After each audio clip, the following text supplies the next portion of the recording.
Habíamos hablado acerca del mandamiento, la orden, no la sugerencia ni la propuesta, sino el mandamiento, que es muy diferente, de predicar el Evangelio. Esto se encuentra en Marcos capítulo 16, y vamos nuevamente a ir a esa porción, y vamos a refrescar un poco la memoria. Vamos a hablar un poquito acerca de lo que se habló el domingo pasado, y vamos a ir un poco más adelante, porque creo que es muy importante tener las ideas claras. No hay nada peor en esta vida que un creyente que no sabe ni lo que quiere. Y he encontrado mucha gente así, gente que se llaman cristianos, gente que van saltando de iglesia en iglesia, un poquito aquí, un poquito allá, un poquito con este pastor, un poquito con el otro pastor.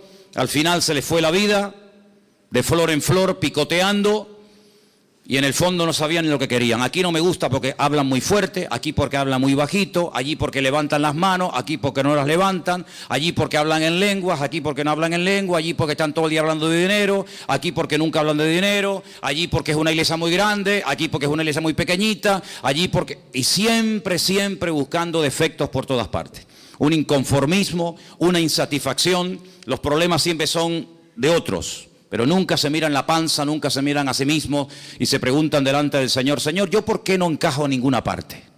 ¿Por qué no soy capaz de estar toda mi vida en un lugar? Yo no estoy diciendo que no hay momentos en los que uno tiene que plantearse seriamente qué hago en esta congregación donde no me están dando de comer. Yo no estoy hablando de eso. Hay momentos en los que si usted está espiritualmente pasando hambre sin necesidad, pues oiga, usted tendrá que plantearse con su esposa, con su marido y con sus hijos: Señor, muéstranos un lugar donde podamos comer. Pero no solamente, cuidado, un lugar donde podamos comer, sino un lugar donde podamos comer, donde podamos escuchar la sana doctrina, la palabra de Dios, sino que también podamos servir al Señor. Porque si usted está toda la vida comiendo y comiendo y comiendo, puede ser que un día reviente. Entonces, recibimos, ¿para qué? Para dar. No solamente para decir, mira cuánto sé de la Biblia, he aprendido esto, he aprendido aquello, he aprendido tal, he aprendido cual, y bueno, ¿y ahora qué va a hacer con todo eso?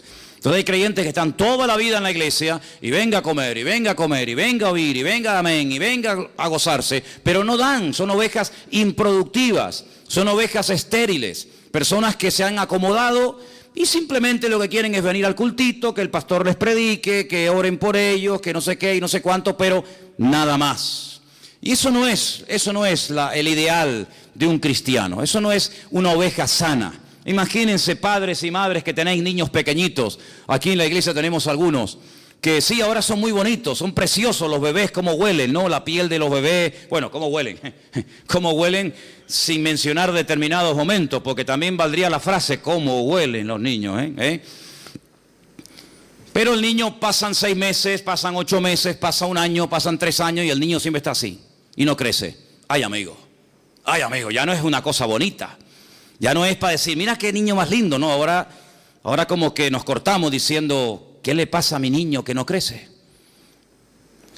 Me pasó una vez, y lo comenté aquí en la iglesia, que yo estaba en un lugar y vimos a una pareja que había puesto como especie de una toalla, una manta en el suelo, y había un niño, pero el niño tenía cara de mayor, pero el cuerpito era de un bebecito. Y bueno, el Señor nos dio la oportunidad de hablar un poco con ellos, y nos dijeron que el niño tenía una enfermedad, y es que no crecía. El cuerpo no se desarrollaba. La cara sí, el aspecto del niño era de un niño mayor, pero sin embargo no crecía. Eso es una enfermedad, eso no es normal, eso no es normal. El apóstol Pablo dice en la carta a los Corintios, concretamente en el capítulo 13 de la primera carta: cuando yo era niño, yo hablaba como un niño. Yo no siempre tuve la voz que tengo ahora. Había una vez en mi vida que yo hablaba así. Pero después ya cambié la voz, ¿sabe? Yo tuve complejos durante muchos años de chiquitito. Yo era el más pequeño en el equipo de fútbol. Yo soy lampiño, yo no tengo pelos. Y cuando yo entraba a las duchas y yo veía aquellos gorilas allí dentro, y entraba yo decía, me daba vergüenza. ¿Sabes lo que hacía? Me cortaba pelos de la cabeza, lo pegaba con cinta adhesiva y me lo ponía bajo el sobaco, para que no se rieran de mí. Si la vida nos va cambiando la voz, la vida nos hace crecer, estirarnos. Yo no puedo ponerme los zapatos, las camisas y los pantalones de cuando tenía 8 años. Pero hay cristianos Hay creyentes que llevan toda la vida con la misma talla de pantalón y de camisa porque no han crecido. Se han quedado raquíticos, se han quedado enanos. ¿Es esto algo nuevo, algo que tiene que ver con el siglo XXI, que es algo de los últimos tiempos? No se equivoque, hermano. Ya en los tiempos bíblicos, en los tiempos de la primera iglesia primitiva, ya había estos problemas. Por ejemplo, el apóstol Pablo, me remito otra vez a la carta a los Corintios, le dice, sois niños en Cristo. No les puedo dar alimento sólido, porque si se le da una chuleta a un niño lo matamos. No puedo compartir con ustedes cosas profundas, no puedo usarles en otros aspectos de la vida. ¿Por qué? Porque os habéis quedado estancados, sois niños, carnales. Y claro, y como sois niños y carnales y no habéis madurado ni crecido, habláis como niños, pensáis como niños, hay celos, hay envidias, hay divisiones. Quítate tú para ponerme yo, porque os comportáis como auténticos niños, aunque lleváis toda la vida en la iglesia. Y también cuando uno lee la carta a los hebreos, pues también encontramos palabras como ya es tiempo de dejar los rudimentos y avanzar hacia la perfección, y comer comida sólida. Y es una tragedia cuando hay creyentes que no quieren crecer, están ahí tranquilos, ahí en su asiento un año y otro año y está bien, yo vengo, pero esa no es la voluntad de Dios. Dice la Biblia que cuando un pastor sale con su rebaño por las montañas, con frío, con calor, por la mañana, por la tarde, por la noche, a veces jugándose la vida con peligros tremendos, ¿para qué sale? ¿Para qué hace el esfuerzo ese hombre? Es que no hay otra cosa a la que dedicarse en la vida. Bueno, la Biblia nos enseña y nos da a entender tanto en el Antiguo, a través de la vida del rey David y de otros personajes, porque muchos patriarcas fueron pastores. Curiosamente, Abraham fue pastor, Isaac fue pastor, Jacob fue pastor, José fue pastor, David fue pastor y muchos fueron pastores.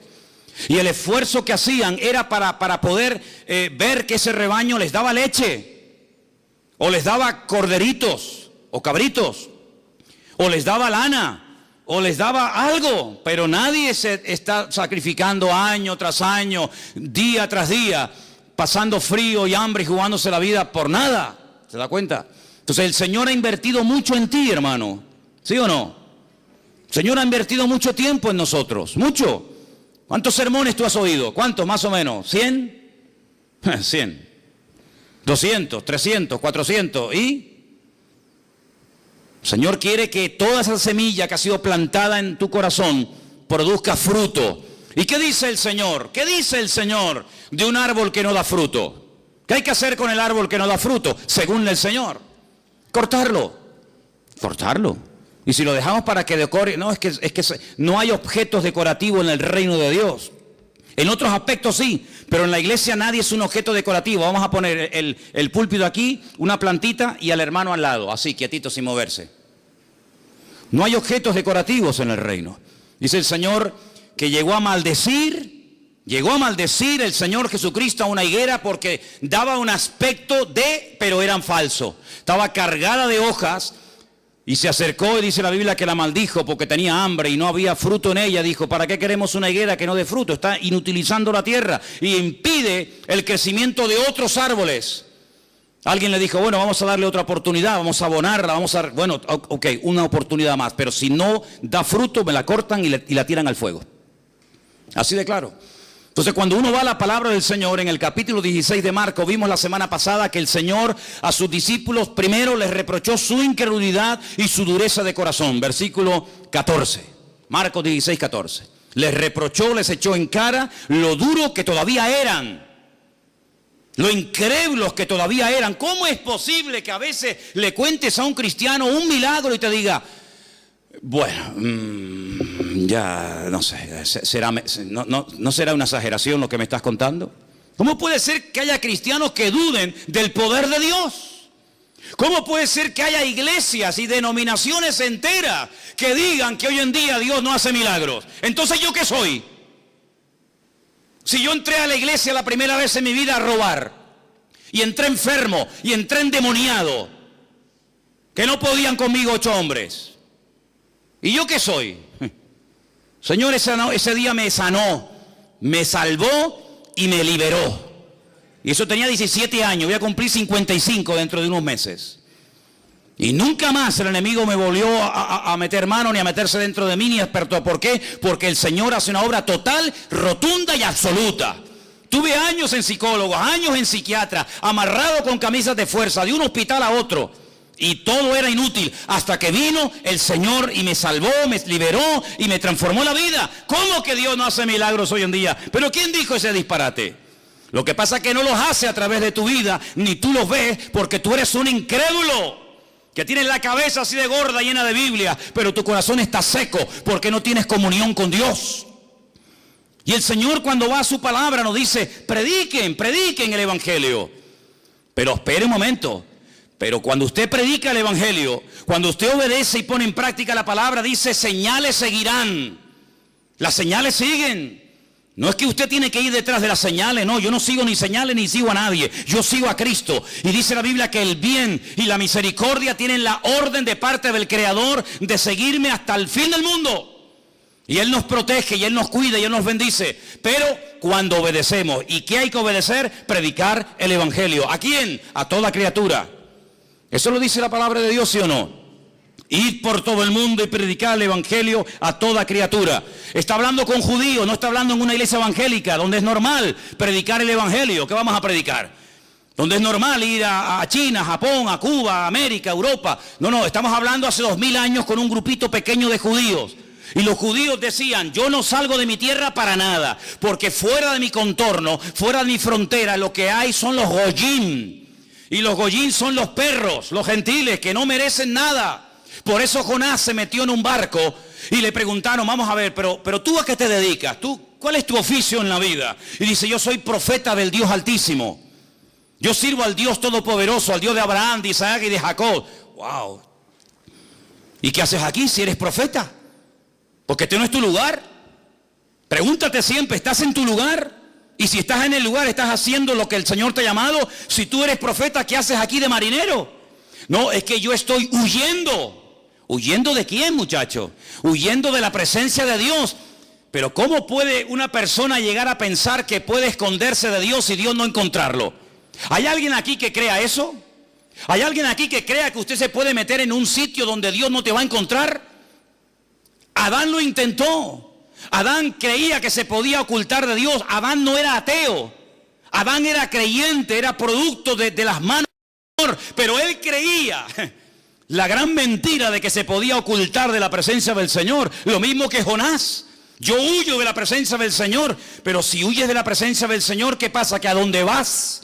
Porque ¿a dónde iba Jonás? Según la Biblia, a Tarsis. ¿Dónde está Tarsis? En el sur de España, en Huelva. Ahí está Tarsis, todavía se llama Tarsis. ¿Y él de dónde venía? Salió de una ciudad que se llama en la Biblia Jope, hoy en día se llama Jafo.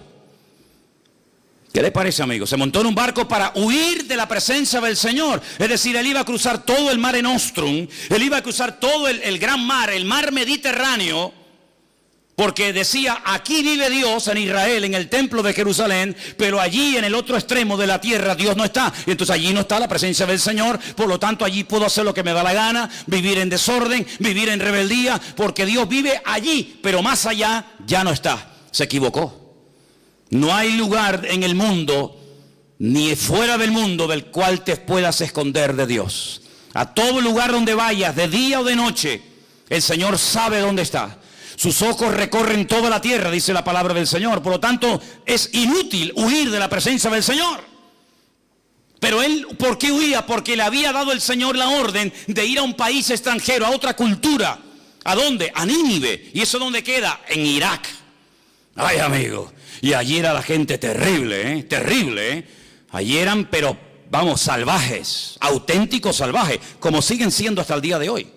Como siguen siendo las peores barbaridades y las peores torturas y las muertes más viles y humillantes y crueles se siguen todavía desarrollando y manifestando en esas culturas. Y lo filman y lo suben a internet para que todo el mundo vea los salvajes que son. Tremendo, siguen siendo iguales. El espíritu no ha cambiado. Y dice: ¿quién? Yo ir a Nínive para que se arrepientan. Y si se arrepienten, Dios los va a perdonar. De eso nada. Por lo tanto, si yo no voy y si yo no les predico, no les vendrá convicción de pecado, porque el mensaje era muy cortito, pero era muy claro. Dile a los habitantes de Nínive que dentro de 40 días, si no se arrepienten, destruyo la ciudad entera. Y Jonás dice, 40 días, pues ya está, fácil. Yo me voy de la presencia de Dios, no les predico, si no voy yo nadie va. No hay internet, no hay WhatsApp, no hay nada. Y dentro de 40 días, qué bueno, el Señor se los cargó a todos. El Señor dijo, no, eso es lo que tú te crees, pero Dios nunca pierde, Dios siempre gana. ¿Cuántos dicen amén? Diga conmigo, Dios nunca pierde, Dios siempre gana. Más fuerte, Dios nunca pierde, Dios siempre gana. Que te tiran por la borda y prefieres morir ahogado, no te lo crees ni tú, querido. Yo no sé silbar, pero si supiera, trágate a este. Ya verás cómo le quito la tontería. Cuando él se metió dentro de aquel submarino, dentro de aquel enorme pez, y comenzó a sentirse mareado, y una noche, y 2 noches, y 3 noches, dijo, Dios mío, sí voy, cuenta conmigo, allá voy. Pero fíjate tú, prefería morir antes de dar su brazo a torcer. Que no, ¿a que sí? Porque Dios nunca pierde, Dios siempre gana. Y vas a ir, quieras o no quieras. Así de claro. ¿Y qué pasó con Pedro? Porque eso fue en el Antiguo Testamento. Y Pedro, conociendo al Señor, viviendo con el Señor, Señor, lo que tú me pidas, ¿sí? Vete a casa de Cornelio a predicar el Evangelio. ¿A casa de quién? Cornelio. Cornelio es un centurión romano, imperialista, que nos tienen aquí todo el día el cuello trancado, que nos están amargando la existencia. ¿Cómo voy yo a ir a casa de un gentil romano? Pues vas a ir, quieras o no quieras. Y fue, y mire cómo empezó el mensaje. Ustedes saben cuán abominable es para un judío entrar a la casa de un gentil. Qué presentación más hermosa. Es como si yo dijera esta tarde, la verdad es que yo no tengo ningún deseo de verles las caras a ninguno de ustedes. La verdad es que yo estoy aquí por obligación, porque tengo que predicar, pero yo por mí me mandaría a mudar y lo dejaría todo. Pero vamos a ver, pero este hombre que está diciendo, este hombre se le fue la olla. Así empezó Pedro el mensaje, así empezó. Porque no entendía que gente fuera de su cultura, de sus esquemas, entendieran el Evangelio. Pero el Señor ya lo había dicho, id por todo el mundo y predicad el Evangelio. Es decir, que desde el principio el Señor viene hablando acerca de que Él tiene un plan general. Y en ese plan entra la salvación de todas las naciones de la tierra. Porque Dios quiere que todos los hombres procedan al arrepentimiento y que todas las naciones se salven y conozcan a su Hijo Jesucristo a través de su palabra. ¿Cuántos dicen amén? Pero dice la palabra de Dios que en un principio no era así, no había necesidad de predicar el Evangelio ni nada a nadie. ¿Por qué? Porque el único que había conocía al Señor y se llamaba Adán. Adán era un hombre perfecto, tan perfecto que ni sudaba, no tenía frío, no tenía calor. Algunos dicen, bueno, pero si no iba a morir, porque también era un ser eterno, porque Dios lo creó eterno, porque la paga del pecado es la muerte, y si no había pecado, no había muerte. ¿Dónde iba a caber tanta gente? Si se iban a comenzar a reproducir y uno y otro y miles, ¿dónde va a caber tanta gente desde los tiempos de Adán hasta hoy en día? Oye, ¿por qué te crees tú que Dios creó tantos planetas? ¿Para tenerlos vacíos? ¿Qué sentido tiene haber creado miles, millones de planetas para tenerlos vacíos? No, Dios creó todo eso para ir poblando todo el universo, para que todas las naciones, para que todo el universo conociera del poder de Dios. Pero ustedes lo han echado todo a perder, porque habéis pecado. Y ahora las cosas han cambiado radicalmente. Ya no va a volver a ser nunca más como antes.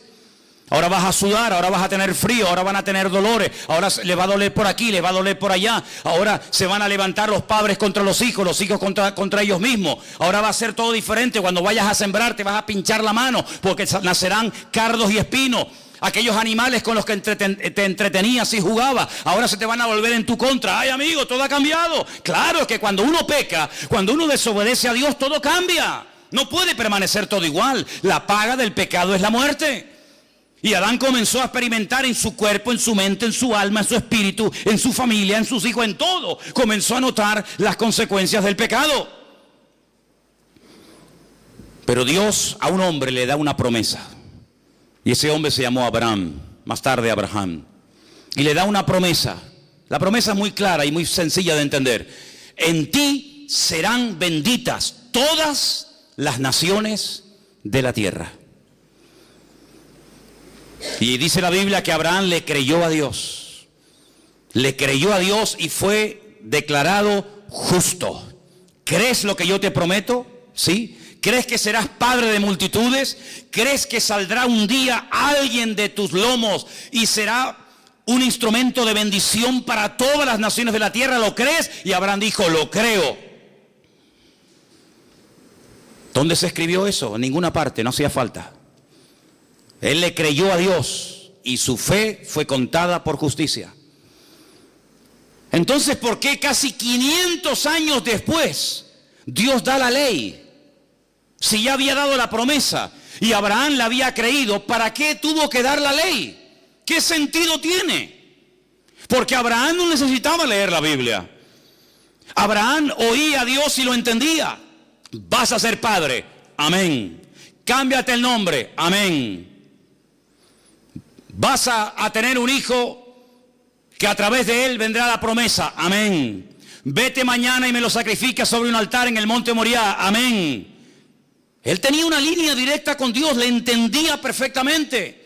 Él le transmitió su fe a su hijo Isaac. Isaac nunca leyó la Biblia, nunca fue a la iglesia, nunca tuvo un pastor, un rabino, un reverendo, pero ellos entendían a Dios. No vayas a Egipto, le dijo el Señor a Isaac. Dijo, pues no voy. ¿Dónde lo leyó? No hacía falta. Jacob, ¿dónde se congregaba? En ninguna parte. Pero sin embargo él tenía encuentro con ángeles, él hablaba con Dios. Dios le dijo, a partir de ahora te vas a llamar Israel. Jacob no, Israel. ¿Cómo tenían ellos tanta línea directa con Dios? José nunca leyó la Biblia. Uno de los hijos de Jacob nunca leyó la Biblia. Nunca fue al culto, nunca estuvo en una reunión. Sin embargo, un día le vino una mujer casada a proponerse acostarse con él. Dice, ni se te ocurra, yo no puedo hacer eso, pecaría contra mi Dios. Pero ¿dónde está escrito que eso es pecado? Dijo. ¿En qué libro? ¿Dónde está escrito que acostarte con la mujer de tu amo Potifar sea pecado? Aquí está escrito.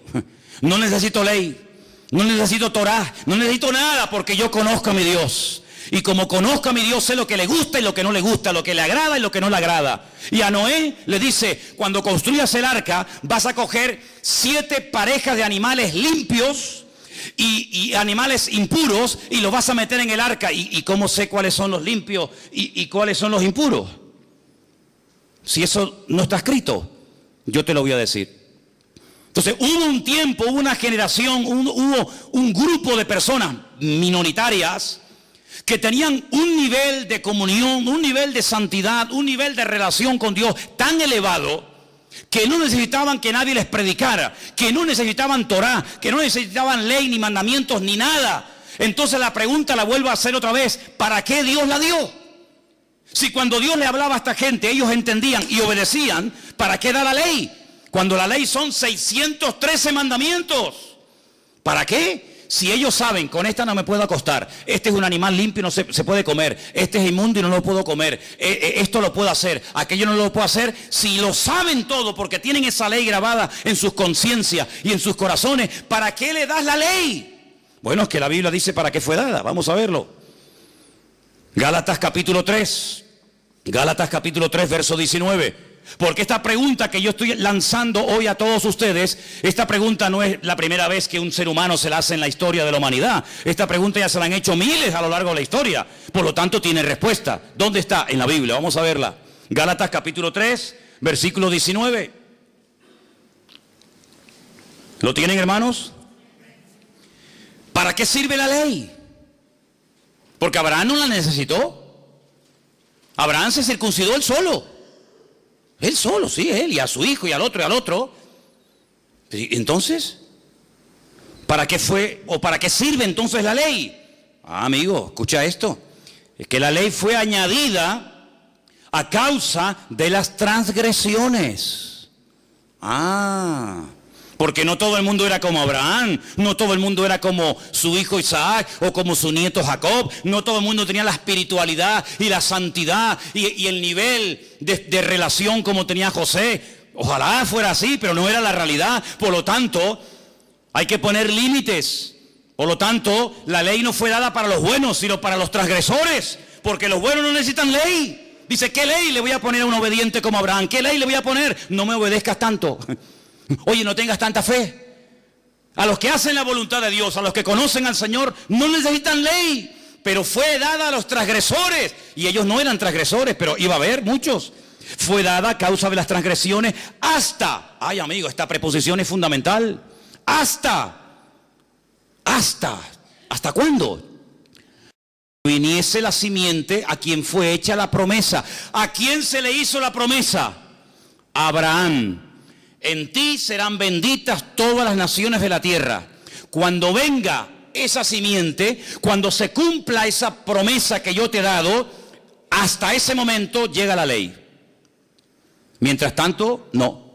Entonces dice, hasta que viniese la simiente a quien fue hecha la promesa y fue ordenada por medio de ángeles en mano de un mediador. Y el mediador no lo es de uno solo, pero Dios es uno solo. Luego, ¿la ley es contraria a las promesas de Dios? Dice, en ninguna manera.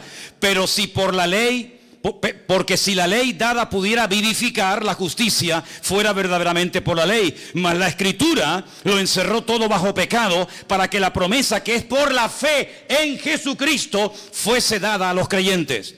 Pero antes, escucha, antes de que viniese la fe, estábamos confinados, encerrados, enclaustrados bajo la ley, encerrados para aquella fe que iba a ser revelada. De manera, versículo 24, que la ley ha sido nuestro ayo, para llevarnos ¿a quién? Para llevarnos a Cristo. Yo pregunto, ¿vino ya Cristo o no ha venido todavía? Porque en Israel lo están esperando, dicen que no ha venido. Pero yo pregunto hoy en Santa Cruz de Tenerife, ¿Cristo ha venido, sí o no? Bueno, pues sí ha venido. Y dice aquí, de manera que la ley ha sido nuestro ayo para llevarnos a Cristo, a fin de que fuésemos justificados por la fe. Pero venida la fe, ya no estamos bajo ayo. Ya está. Si usted no entiende esto, pues oiga, yo intentaré explicárselo lo mejor que pueda. Pero está tan claro, pero tan claro. Abraham, te voy a dar una promesa, pero entre la promesa y el cumplimiento de la misma van a pasar muchas generaciones, muchos siglos. Y yo conozco al ser humano, porque si cuando eran perfectos y hablaban conmigo todos los días, pecaron y desobedecieron, imagínate ahora que ya le dieron lugar al pecado, que ya han probado la rebeldía y la desobediencia. Si antes no pudieron mantenerse en santidad, ¿cuánto menos ahora?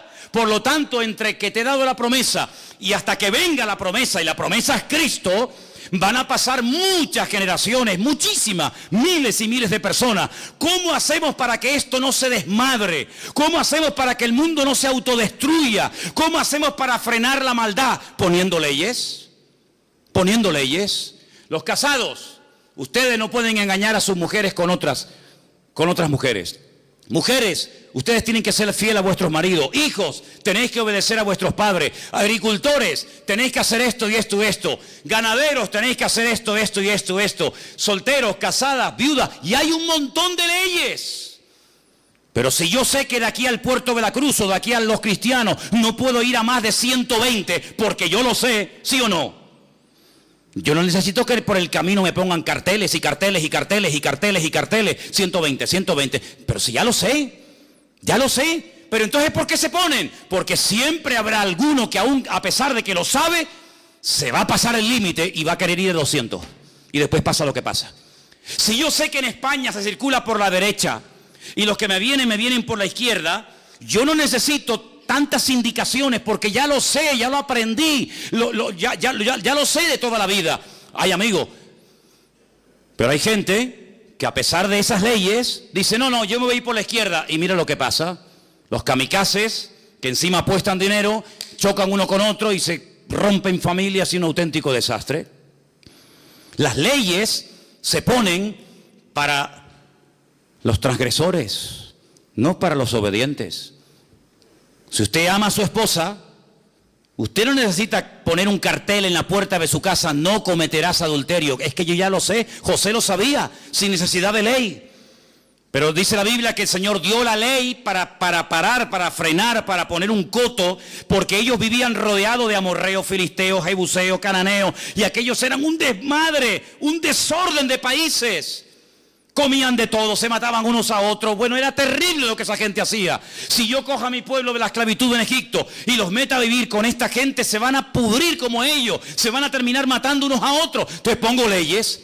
Por ejemplo, ¿por qué los judíos tienen la obligación o tenían la obligación en aquel tiempo de sacrificar en el altar animales como por ejemplo corderos, ovejas, bueyes? Porque eran los animales sagrados del enemigo. Y entonces, ¿qué es lo que hacía? No, de sagrado nada, aquí el único sagrado es el Señor. Y puso leyes para marcar una diferencia, para que ustedes sean un pueblo diferente, que habla diferente, piensa diferente, viste diferente, actúa diferente. Pero el que sabe cómo soy yo, no necesita leyes. El que sabe cómo soy yo, como el caso de mi amigo Abraham, como el caso de José, y como el caso de otros personajes, ellos saben cómo tienen que vivir, porque tienen comunión conmigo, pero ustedes, la mayoría, que no tienen comunión conmigo ni la quieren tener, yo a ustedes les tengo que meter leyes y leyes y leyes y leyes, y esto no, y esto no, y esto no. Y la ley, escúchame bien, no hay misericordia, no hay clemencia en la ley, no existe. Te para el guardia civil y usted va a 200 y le dice carnet de conducir, papeles del vehículo, no sé qué, no sé cuánto, y usted le dice, mire, ¿y no me podría perdonar? No. ¿Por qué? Porque la ley dice que usted se ha pasado el límite de velocidad y según la ley yo lo tengo a usted que multar. ¿No hay misericordia? No. ¿No hay clemencia? No. Y como le dijo una vez un hermano que venía conmigo en el coche, le dice, y si sigue hablando y protestando, también le voy a poner otra multa porque veo que no llevaba el cinturón de seguridad puesto, así que mejor estése calladito. Pues le van a caer todas encima. ¿Qué le parece, amigo? Entonces la ley tuvo un objetivo temporal, transitorio. Primero, poner freno, poner limitaciones al desmadre, a la carnalidad del hombre. Segundo, aunque le suene fuerte, hacerle la vida imposible al hombre. ¿Para qué? Para que llegue un momento en el que diga, yo no puedo con esto, Señor, esto es demasiado, esto es terrible. Señor, 613 mandamientos, pero si Adán tenía uno y era perfecto y no pudo, y a mí me manda 613, no puedo. Claro, pero te quiero llevar a un momento en el que digas, me rindo, yo no puedo con esto. Y entonces tendrás que pedirme ayuda a mí y en ese momento te mandaré a mi hijo, ¿te das cuenta? Porque la ley es un instrumento, no un fin. Y hay gente que se queda con el medio y no se da cuenta de que Dios utiliza cosas, pero todas esas cosas, ¿a quién apuntan? En la misma dirección. Apuntan a Cristo. Y si no entendemos que el Evangelio, la figura central del Evangelio no es el pastor, no es la iglesia, no son los milagros, sino que la figura central, el mensaje central del Evangelio se llama Jesucristo, no vas a entender absolutamente nada, porque hasta que usted no entienda la base, usted no va a poder construir encima. Se le va a venir todo abajo. Y la ley es un medio, no un fin en sí mismo. Mire lo que dice, por ejemplo, Romanos 3:21. Lo tengo aquí también subrayado, se lo leo. Ahora, aparte de la ley, se ha manifestado la justicia de Dios, testificada por medio de la ley y de los profetas. La justicia de Dios por medio de la fe en Jesucristo. Sigo leyendo versículo 22. Para todos los que creen en Él, porque no hay diferencia. Por cuanto todos pecaron y están destituidos de la gloria de Dios, siendo justificados gratuitamente por su gracia mediante la redención que es en Cristo Jesús, a quien Dios puso como propiciación, palabra más rara esta, sustitúyela y ponga sustituto. Él es el sustituto, Él ocupó tu lugar, ahora te lo explico. Nuestra propiciación por medio de la fe en su sangre, para manifestar su justicia a causa de haber pasado por alto en su paciencia los pecados pasados, con la mira de manifestar en este tiempo su justicia, a fin de que Él sea el justo y el que justifica al que es de Jesús, de la fe de Jesús. ¿Dónde está puesta la jactancia? ¿Dónde está? Dice aquí, queda excluida. ¿Por cuál ley? ¿Por la de las obras? No, sino por la ley de la fe. Concluimos pues que el hombre es justificado por la fe sin las obras de la ley. Esto no lo he escrito yo, Y esto no se escribió ayer a la noche para el mensaje de hoy. Esto lleva 2000 años escrito. Conclusión, que el hombre es justificado por la fe sin las obras de la ley. Es decir, que si yo no cumplo la ley, yo me puedo salvar. ¿Cómo? Por la fe en el Señor Jesucristo. Pues esto es un disparate, para ti sí, para mí no. Para mí ha sido lo más maravilloso que he podido oír en mi vida. Que soy salvo por la fe en Jesucristo, no por lo que yo pueda llegar a ser, sino por lo que Él hizo por mí. Porque aunque intentara cumplirlo, no puedo, porque nunca daré la talla. Porque la ley de Dios es perfecta y el ser humano es imperfecto. Y como un ser imperfecto puede intentar o puede presumir de que él puede cumplir con la ley. Imposible. ¿Es Dios solamente Dios de judíos? No, es también Dios de los gentiles. Y ciertamente lo es. Porque Dios es uno y Él justificará por la fe a los de la circuncisión, es decir, a los judíos, y por medio de la fe a los de la incircuncisión. Es decir, Dios dio una ley temporal y transitoria hasta llevarnos a la realidad del cumplimiento de la promesa. Y cuando la promesa vino, y la promesa fue el Señor Jesucristo, el medio dejó de cumplir su objetivo. Este vaso de agua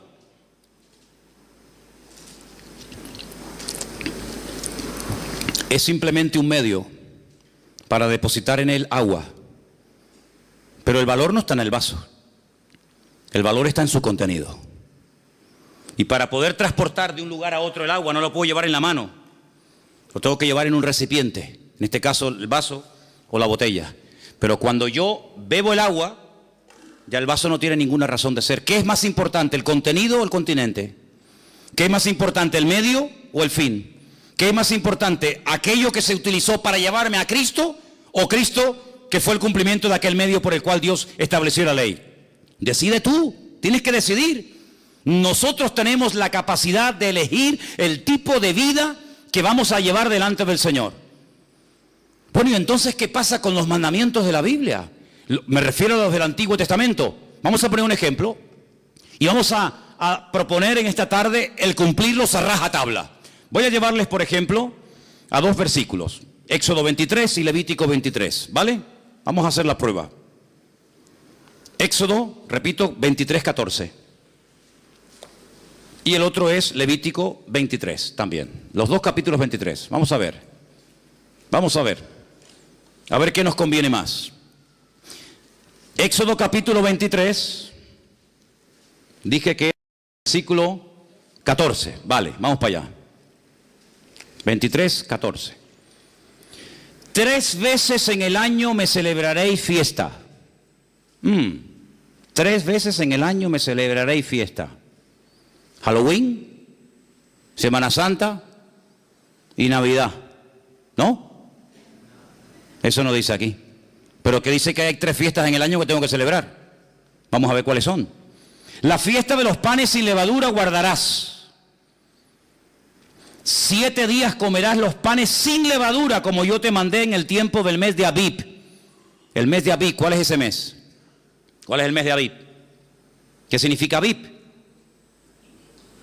Tel Abib. ¿No hay una ciudad que se llama Tel Abib? ¿Y Abib qué significa? Primavera. Como yo te mandé en el tiempo de la primavera. Porque en ese mes saliste de Egipto y ninguno se podrá presentar delante de mí con las manos vacías. Bien, ya sé cuál es una. Los panes sin levadura. 7 días comiendo panes sin levadura. Vale. Segunda, la fiesta de la siega. Bien. Y después, si quiere, podemos leer la otra que también nos dice que era la fiesta de los tabernáculos. Está en Levítico 23:34. Y ahora dice, 3 veces en el año, versículo 17, estoy aquí, 3 veces en el año se presentará todo varón delante del Señor. Vale, entonces según el Antiguo Testamento, estamos tratando de hacer una prueba práctica, objetiva, para ver si podemos cumplir con esto. 3 veces al año dice el Señor en su palabra que todo varón, luego las mujeres quedaban excluidas. No me dijeron nunca eso.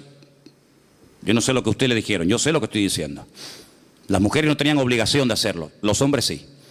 3 veces al año, fiesta de Pascua o Pesaj. Pesaj significa saltar. Saltaron de la esclavitud a la libertad.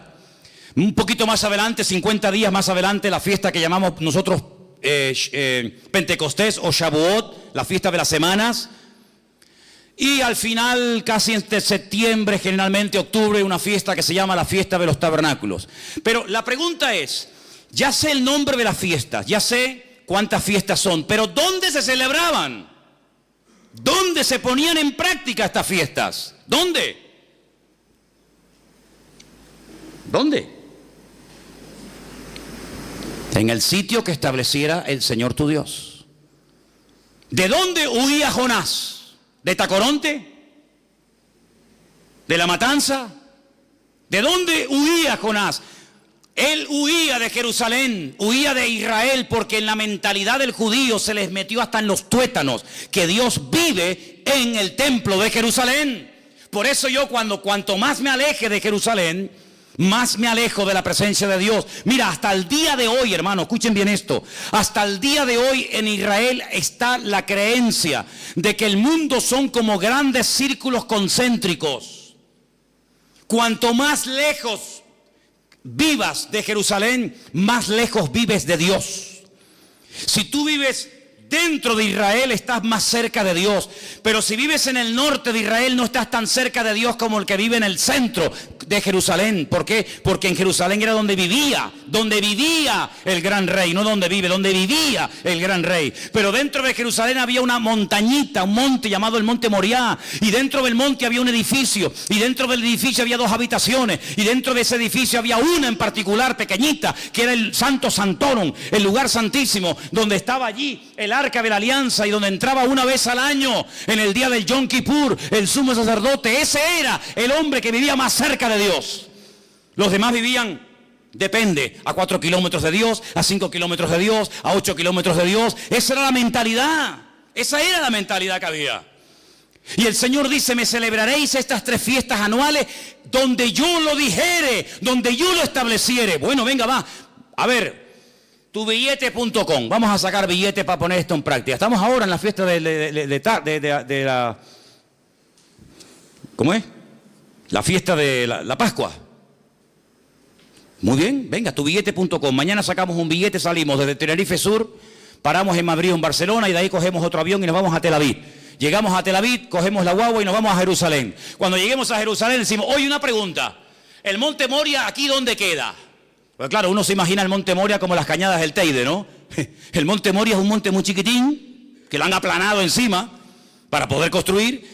Y entonces llegas y te dicen: no, el monte Moria está dentro de la ciudad vieja de Jerusalén. Venga, nos metemos por donde entramos, por la puerta de Damasco, que la conocen muchos de ustedes que hemos ido allí. Venga, entramos por la puerta de Damasco, empezamos a darnos codazos con todo el mundo porque es una calle abarrotada, cruzamos todo el barrio árabe, follón tremendo, llegamos al control militar. Allí nos quitamos las chaquetas, los bolígrafos, los móviles, todo, y ya pasamos del barrio árabe al barrio judío. Ya estamos allí estamos en el muro de los lamentos, en el Col del Hammurabi, el muro occidental, ¿vale? ¿Y ahora qué hacemos? ¿Dónde está el monte? Está allá arriba. ¿Y cómo subimos? Bueno, como tú no eres musulmán, tú no puedes subir por cualquier parte. Solamente hay una puerta de acceso, una escalera de madera de acceso para los no musulmanes, y es esa. Entonces tienes que ponerte en la cola, no se te ocurre llevarte una estrella de David, una cruz, una Biblia, porque te prenden fuego allí mismo.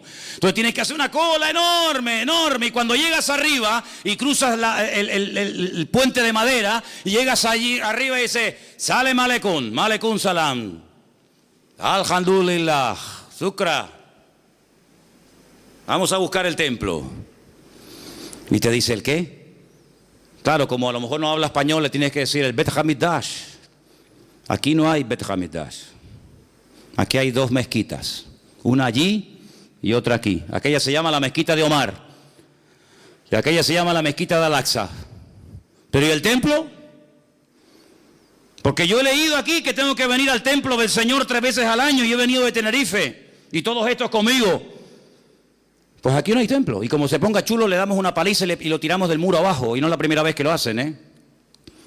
Entonces me vengo a Tenerife frustrado porque digo: Señor, no puedo cumplir tu palabra, Señor. No puedo. Porque la voy a cumplir ¿dónde? En mi casa. Eso no vale. No vale. Es que es allí. Es decir, que los cristianos españoles que vivían en el sur o en el norte de España tenían que viajar 3 veces al año a ir a Jerusalén? ¿Me estás diciendo eso? Exactamente te estoy diciendo eso. Y si no quería, eso es otro tema. Pero el Señor dijo 3 veces al año se me van todos a Jerusalén a celebrar la fiesta de Pesach, la fiesta de Shavuot y la fiesta de los tabernáculos, la fiesta de Sukkot. Pero Señor, si yo lo quiero hacer hoy en día yo cojo tu palabra y la interpreto literal y la quiero poner en práctica, no puedo. Y si no hago las cosas como tú me has dicho, ¿qué hago entonces? Bueno, pues si no puedes hacer las cosas como yo he dicho, no las hagas, porque para hacerlas mal mejor que no las hagas. Pero ¿y entonces cómo hago? Bueno, entonces lo que tengo que ir a la Biblia a buscar una respuesta a mi incertidumbre, a mi problema. Señor, ¿qué hago? Y ahora me encuentro que la Biblia dice, vuestra Pascua es Cristo. Amigo, que mi Pascua es Cristo. Ajá. Yo soy vuestra Pascua. Por eso mi paz os dejo, mi paz os doy. Y a donde vayas, te puedes estar tranquilo, porque si vives en el sur, en el norte, en América, en Oceanía o donde sea, en Cristo, lo que no puedes cumplir, aunque quieras, porque no se dan las condiciones, ya lo has cumplido si tienes a Cristo viviendo dentro de tu corazón.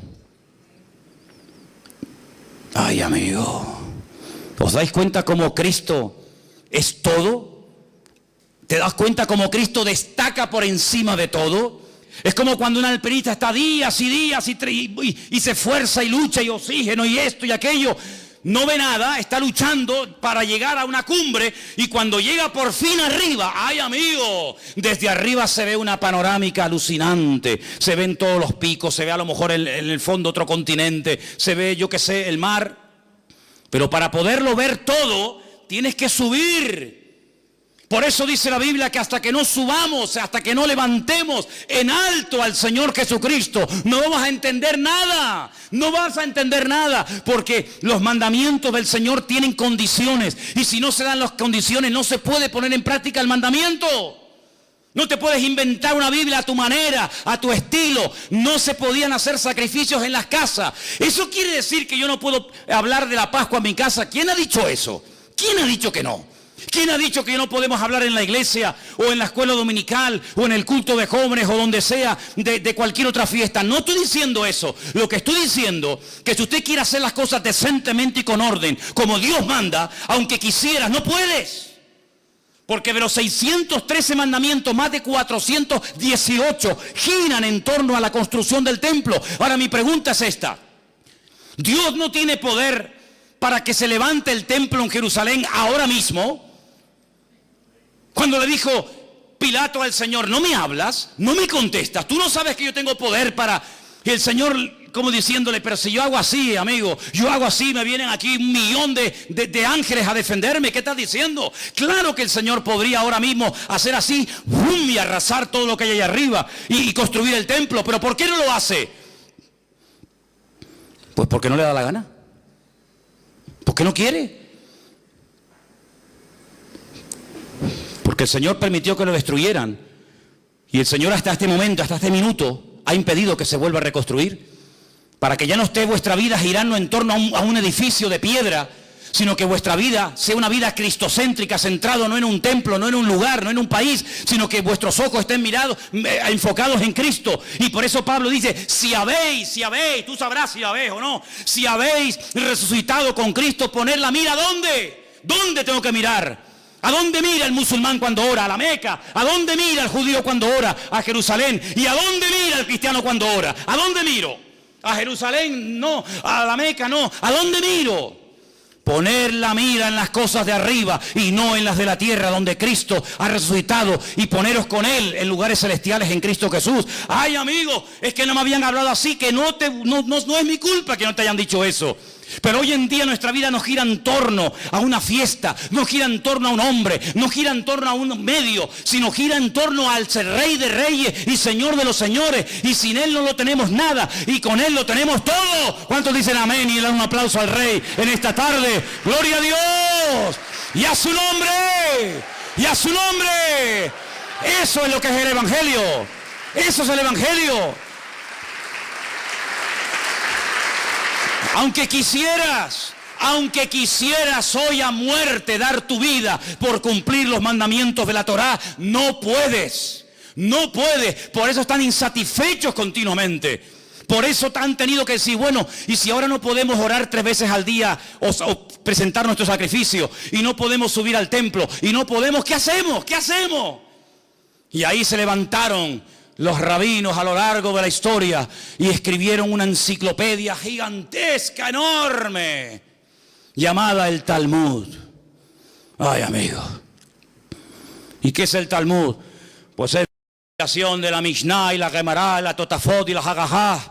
¿Eso qué es? Tradiciones y mandamientos. Y el Señor dijo, recorréis tierra y mar para ganar a un prosélito. Y una vez que lo ganáis, le ponéis tanta presión y tantas cargas encima que lo agobiáis y lo convertís en 2 veces más hijo del infierno que antes, pero vosotros ni con un dedo las movéis. Que Dios no vino a ponernos cargas, Dios vino a decir, los que estáis cargados y trabajados, abusados espiritualmente, hartos de la vida, venid a mí, descansad, y yo os haré descansar, dice el Señor. Para eso vino Cristo. Y ahora podemos entender cosas tan sorprendentes que rompen los esquemas de la época y hoy en día, como por ejemplo aquella mujer que dice que la sorprendieron en el mismo acto de adulterio. Bueno, hermanos, yo entiendo que la pillaron con las manos en la masa. Ahora, si usted es mujer y está cometiendo adulterio y te pillan, quiere decir que pillan a uno y al otro, ¿o no? ¿O con quién está cometiendo usted adulterio? Con la silla. ¿Con quién? No, te hemos pillado. Y no sacaron una foto porque no pudieron.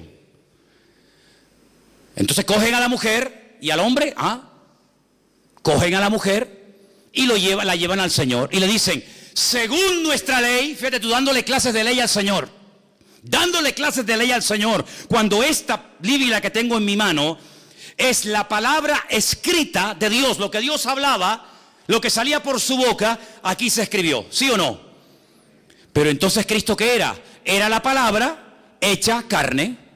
Dios habló, Dios permitió que su palabra se escribiera y Dios permitió que su palabra se humanara, que su palabra se encarnara, y dice, y vimos su gloria como el unigénito del Padre. Luego, cuando vas a darle clases de Torah, cuando vas a darle clases de ley al Señor, el Señor, que es la palabra, dice, a ver, ¿qué dice vuestra ley? Si fui yo el que te la di. ¿De qué vais? ¿Le va a enseñar un hijo a ser un hijo al padre? Será al revés, ¿no? Digo yo. Es que nuestra ley dice que a tales personas hay que matarlas a pedradas. Bueno, a uno y a otro. ¿Y tú qué dices? Dice, bueno, la mujer, claro, echa polo, sabe que en cuestión de minutos hacen un hueco en el suelo, la meten de cintura para abajo, le ponen, a veces sí, a veces no, una especie de tela encima, la rodean y empiezan pim pam, hasta que la machacan y la matan a pedradas. A ver, que nosotros ya tenemos claro lo que tenemos que hacer, solamente venimos a pedirte tu opinión. ¿Tú qué opinas de esto? Porque esta merece morir. Y es verdad. En la ley no hay misericordia, el que la hace la paga, amigo. Menudo dilema, menudo problemón. ¿Pero para quién? ¿Para el Señor? El Señor no tiene nunca ningún problema. Dice, espérate un momento. Hace así. Escribe. Y venga a escribir. La lista vacía. Venga a escribir. Venga a escribir. Y dice que cuando miraban aquello, decían, oye, que puso en el suelo mi nombre. Ese soy yo. Claro, porque la inmensa mayoría que estaban allí condenando a los demás, ellos también habían tenido relaciones con ella. ¿Qué te crees? El que tiene digamos, una prepotencia de estar siempre acusando a los demás, generalmente es el peor que está, siempre es él. Generalmente es así. Es mucho más fácil apuntar así que verte que te estás apuntando tú, ¿no? Oye, que te puso ahí el DNI, muchachos, 42815-975B. Ese soy yo. Y ellos, cuando vieron los nombres en el suelo, dijeron, vámonos, nos pilló. A ver si vamos a morir también nosotros. Y dice que fue uno, y el otro, y el otro, y el otro. Todos se fueron, quedaron descubiertos, amigos. Ah, amigo, pero quedó uno solo. Uno que nunca había pecado. Uno que jamás había tenido un mal pensamiento. Uno que fue santo desde el vientre de su madre hasta el día de hoy. Uno que tenía toda la libertad del mundo para coger las piedras y machacarla viva. Y ese uno se llamaba Yeshua HaMashiach, el Señor Jesús. ¿Por qué no lo hizo? Porque es como una incoherencia que digas que se haga una cosa y luego tú mismo la quiebras. Esto hay que hacer, y cuando lo vamos a hacer no nos deja. ¿Cómo es esto? Pero es que para cumplir la ley, por ejemplo, este mandamiento, tienes que llevar una vida tan pura, tienes que llevar una vida tan santa, que para matar a otro, ¿cómo tiene que ser tu vida, amigo? ¿Cómo tienes que estar tú delante de Dios para poderle quitar la vida a esta persona, aunque se lo merezca? ¿Cómo tiene que estar tu vida? Es decir, que tú estás peor que ella. Lo que pasa es que a ella la pillaron, pero tú has pasado desapercibido, porque tú eres el niño bueno. Esta es la mala porque la pillaron, pero hay algunos que no los han pillado todavía, pero son peor que los que han sido descubiertos. Y se sintieron aludidos, sus conciencias se sintieron tocadas y dijeron, vámonos, antes de que nos mate también a nosotros. Y el Señor la coge y le dice, levántate, mujer, yo no te condeno, solamente te voy a decir algo, vete y no peques más. ¡Qué alivio! Pero nos enfrentamos con un dilema. No se ha solucionado el tema totalmente. Claro, la mujer se va contenta, pero aquí hay una duda. Entonces, ¿qué hacemos? ¿La cumplimos o no la cumplimos? Porque si resulta que se acostó con otro y tú la perdonas y aquí no ha pasado nada, cuando tu palabra dice en la ley que hay que matarlas a pedradas, ¿en qué quedamos?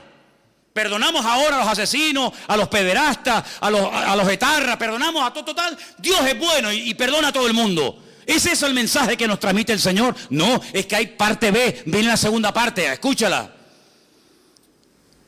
El Señor sabía que tenía que morir, pero si Él lo había mandado.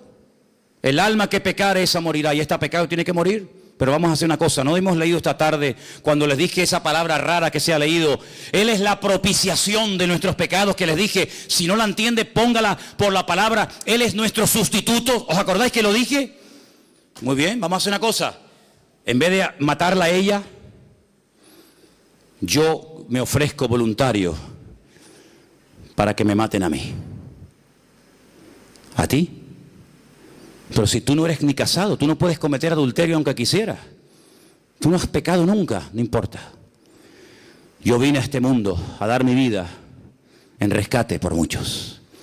Y voy a morir por ti, Judas, también, que me vas a traicionar y me vas a vender. Voy a morir por ti. Te voy a estar esperando hasta las 3 de la tarde que muera. Te voy a estar esperando colgado en la cruz. Y voy a morir por ti, Poncio Pilato, que te lavas las manos. Aquí no ha pasado nada. Por ti también voy a morir. Y voy a morir por ti, Anás y Caifás. Voy a morir por los borrachos, por los alcohólicos, por las prostitutas, voy a morir por los adúlteros, voy a morir por todos los criminales y asesinos de la historia de la humanidad, porque ese fue el mandato que recibí de mi Padre. ¿Estás dispuesto a que yo lance mi ira contra ti en vez de contra aquella, contra aquel y contra aquel? ¿Estás dispuesto a cargar todo el peso del pecado de toda la historia de la humanidad, de los que murieron, de los que viven y de los que aún no han nacido? ¿Estás dispuesto a semejante sacrificio? Y el Hijo dijo, hágase mi voluntad. Hágase tu voluntad y no la mía. Heme aquí, envíame a mí, Señor. Entonces, cuando Cristo muere por esa mujer y por todos y cada uno de nosotros, cuando Él resucita, una mujer se lo encuentra y lo va a abrazar y dice, espera un momento, espera, no me toques todavía porque aún no he subido. Aún no he subido, aún no he ido a la presencia de mi Padre a decirle, Padre, mira, lo hice todo como tú me pediste, mira. Me traspasaron, me acribillaron, me torturaron, me escupieron, me hicieron de todo. Y el Padre acepta la sangre de su amado Hijo Jesús, le da unas vestiduras nuevas. Cuando se presenta el Señor y entra en aquella habitación donde están llorando y asustados y muertos de miedo, como hemos leído esta noche, dice, Shalom Alejem, paz a vosotros. Ya no tienen que tener miedo de nada ni de nadie, porque vengo con un mensaje de mi Padre, y es que le ha perdonado los pecados a todos ustedes. Así como a Adán, Dios le dijo, fuera, fuera de mi vista, fuera del jardín del Edén, porque has pecado, le has hecho más caso al diablo que a mí, y no mereces estar conmigo. Ahora lo que se perdió en Adán, lo recuperamos en Cristo, Y Cristo dice, ni se te ocurra ir en tu propia justicia, que yo cumplo la ley, que ni se te ocurra, porque no sales vivo de la presencia de mi Padre. Porque mira, Moisés no entró, Abraham mintió, David adulteró, no ha habido ni uno que pueda presumir de que ha hecho todo correctamente. Por lo tanto, ni se les ocurra a ustedes tener la temeridad de acercarse al trono de la gracia con vuestros trapos de inmundicia, con vuestras obras y con vuestras historias, porque no sirve de nada, porque el profeta Isaías dice literalmente que todas nuestras justicias son como trapos de inmundicia. Y si quieren se lo digo en hebreo, como compresas usadas. ¿Eso dice en hebreo? Sí, Señor. Todo lo mejor que me puedan ofrecer, ese es el concepto que Dios tiene de lo mejor. Imagínate de lo peor. Señor, pero entonces, de nada sirven mis sacrificios, de nada sirven mis esfuerzos, de nada. Y ahora, ¿cómo me presento delante de Dios? Permítame la expresión, no me malinterpreten. Disfrazado de Cristo. Vestido de Cristo. Para que cuando tú vengas delante de Él, ¿por qué decimos, vengo a ti en el nombre de Cristo? Porque como vengas en tu nombre, amigo, como vengas en tu nombre, eres hombre muerto. Señor, no soy digno. Señor, no merezco nada. Soy un adúltero, soy un fornicario. Tengo problemas de este tipo, tengo problemas de otros. Soy así, soy asado. Cosas que ni mi mujer ni mi marido saben, las he hecho, las he deseado, las he pecado, las he comprado, las he mirado. Señor, no soy digno, pero vengo vestido con las ropas de justicia de Cristo. Y el Padre te dice, hijo mío, porque no te ve a ti, ve a Cristo. Y como ve a Cristo que cumplió la ley y dio la talla y su sangre nos ha limpiado de todo pecado, ahora podemos dormir en paz y vivir en paz, aunque no haga nada. Pero ¿cómo que no haga nada? No, que ya no tengo que hacer nada, porque ya todo lo hizo Él. Si usted quiere el vasito, toma el vaso. Pero el Señor dijo, ¿tú no te das cuenta que este vaso fue traspasado de generación en generación? Abraham se lo dio a Isaac, Isaac se lo dio a Jacob, Jacob se lo dio a José, José se lo dio al otro, y fue pasando de generación en generación. Y dice, ¿y cuándo vamos a poder beber? ¿Cuándo vamos a ver el cumplimiento de esto? Y llegó Cristo y dice, del vaso del que yo bebo, vosotros también beberéis. Y no entendieron en ese momento nada, pero hubieron personas que sí entendieron el mensaje. Lo entendieron mucho más claro que los religiosos, porque el espíritu religioso embota la mente. El espíritu religioso fanatiza al pueblo. El espíritu religioso esclaviza la mentalidad de la gente. Y por eso los religiosos eran capaces, terrible hermano, de ver a una pobre mujer, 18 años asistiendo al culto y no le hacían ni caso, porque está enferma y encima es mujer. Pero Cristo entró a la sinagoga y le dice, mujer, ven para acá, quedas libre de tu enfermedad. Y se enderezó y comenzó a glorificar a Dios. Y veía a un leproso y decían los judíos, uy, un leproso, uy, que me contamina y me tengo que ir a mi casa de una semana sin poder entrar al templo. Ni loco me acerco yo a un leproso. Y el Señor hacía así y lo tocaba. ¿Qué va a manchar, qué va a contaminar al Señor? Un leproso nada lo puede contaminar, porque Él es bendito y santo por los siglos de los siglos. Amén. ¿Cuántos dicen amén?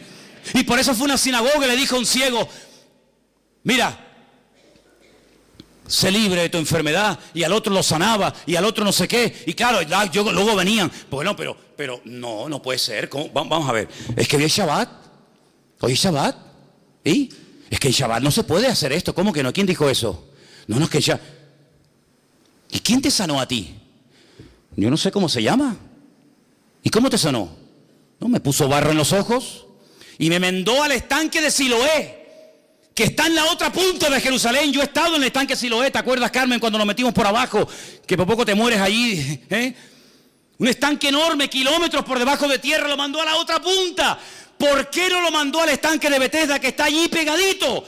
Porque los judíos decían que un judío no podía caminar más de 1000 metros, más de 1050 metros en día de reposo. Por eso ustedes van a encontrar en la Biblia camino de un día de reposo. ¿Y cuánto es un camino de un día de reposo? 1050 metros. Pero si me voy al estanque Siloé, entre que voy y vengo, hay más de 1050 metros. Por eso los judíos le dijeron, ese hombre que te dio esa orden no es bueno, es un pecador.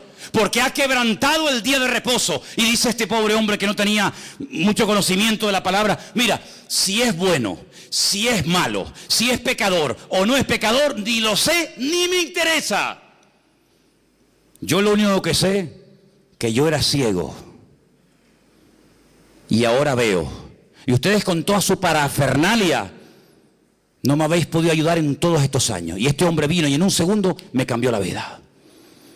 Hasta que tú no entiendas que el Evangelio ha superado con creces todos los medios, todos los vasitos, todos los instrumentos que ha utilizado el Señor, vas a ser un esclavo de cosas. No toques, eso no se puede hacer, eso no se puede mirar, eso no se puede ir. Y el Señor dice que ha venido para darnos libertad cuando conocemos la verdad, y la verdad se llama Cristo.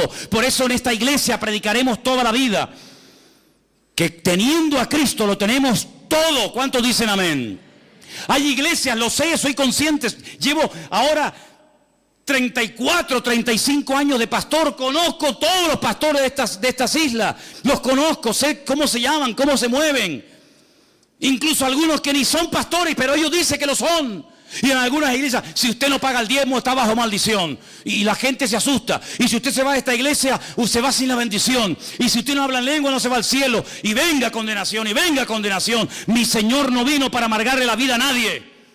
Mi Señor vino para dar libertad a los cautivos. Hoy estarás conmigo en el paraíso, hijo. Pero sin dar el diezmo. ¿Cómo se va a salvar sin dar el diezmo? Sin hablar en lengua, sin ayunar, sin evangelizar a nadie, así, por la buena. Hoy estarás conmigo en el paraíso. ¿Pero qué ha hecho este hombre? Nada. Es que no puede hacer nada. El que lo está haciendo soy yo. Y como yo lo voy a hacer bien, yo te ofrezco el paraíso y lo que haga falta. Pero hay algunos que están empeñados, porque son ignorantes y quieren seguir siendo ignorantes, que es lo peor. Que hay que hacer esto, que hay que hacer aquello, que hay que hacer tal, que hay que hacer tal, que hay que hacer no sé qué, y que hay que hacer no sé cuánto, y que hay que hacer que te he demostrado con la Biblia, o no te enteras. Te he demostrado con la Biblia que aunque quieras cumplir la ley no puedes, hombre. Te lo estoy diciendo. Entonces no sigas R que R con lo mismo. No sigas R que R con lo mismo, hombre. No se puede cumplir la ley, no se puede cumplir la Torá. No se puede. No se puede cumplir bajo ningún concepto. Hay un laxus que ha quedado ahí suspendido, y es el tiempo de gracia, en el cual dice el Señor: ahora prediquen el Evangelio, abren los ojos a la gente, que entiendan que no es a través de este medio, que no es a través de aquel, que hay un solo camino, un solo mediador, y tiene nombre, se llama Jesucristo. ¿Cuántos dicen amén? Entonces, si usted viene a esta iglesia y quiere dar el diezmo, que no lo quiere dar, a mí me da igual si usted da dinero o no da igual de dinero, me da igual. Si muchos de ustedes cuando estaban en el mundo yo estaba predicando el Evangelio, si yo no vivo de lo que la gente da, yo vivo por fe, porque sé que mi Señor es mi pastor y nada me faltará. Si usted habla en lengua, pues me parece bien. Mire, es que yo no quiero hablar en lengua, pues no hable, mijo. A mí me da igual si usted habla o no habla en lengua. Es que a mí no me gusta ayunar, pues no ayune. Es que yo no puedo venir a la oración por la mañana, pues no venga.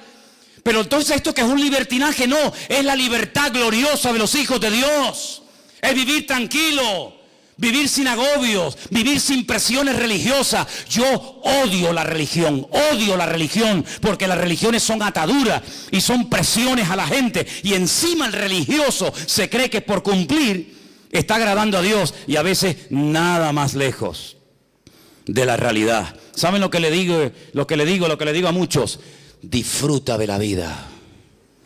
Disfrute de la vida. Hermano, y si yo no me levanto a las 6 de la mañana y si oro a las 10, ¿qué? El Señor a las 10 está ocupado, no lo puedo atender. Nunca he entendido eso. Está bien levantarse temprano y orar, yo no tengo nada en contra de eso. Pero si mañana quiere dormir una horita más, ay Señor, perdóname. ¿Por qué? Porque tenía que haber orado a las 6. ¿Dónde dice la Biblia que hay que orar a las 6? La Biblia dice: orad sin cesar. A las 6, a las 7, a las 8, a las 9, a las 10. Dios no ha venido a traernos condenación, hermano. Dios ha venido a alegrarnos la vida. No te la compliques más de lo que la vida nos pone impedimento, porque el Señor ha venido a que usted sea libre, a que usted viva en paz. Se viene a la iglesia a disfrutar, no se viene a la iglesia a sufrir. Si usted va a una iglesia a sufrir, no vaya.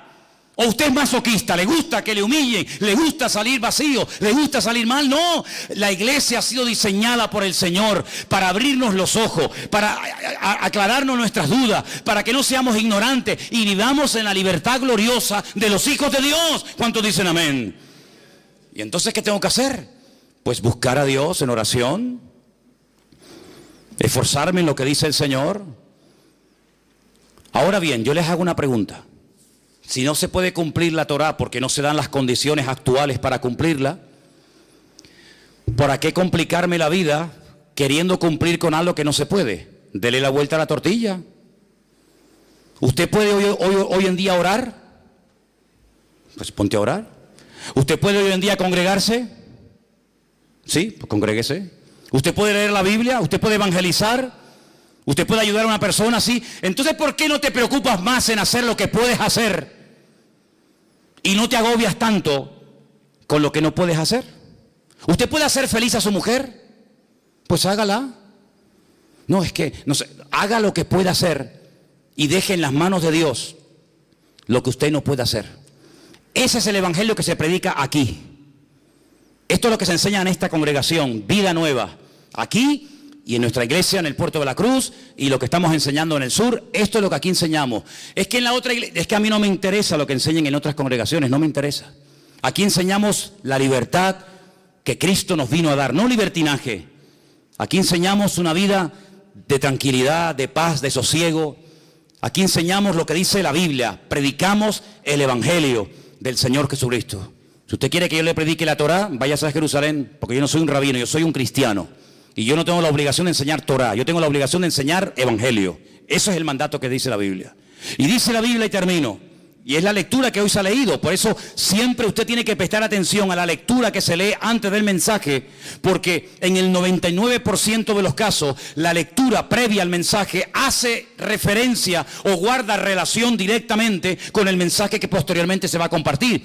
Y si usted prestó atención, nuestra hermana Sonia subió aquí y dijo: si algún ángel del cielo viene y os predica otro evangelio diferente al que nosotros os hemos anunciado, sea anatema. Vamos a hablar clara para entendernos. ¿Qué es anatema? Pues claro, si dice anatema y no sabe lo que es anatema, pues entonces... Anatema significa maldito. Literalmente, maldito. Es decir, que si mañana o esta noche yo tengo un sueño y se me presenta un ángel. Hola, Manolo.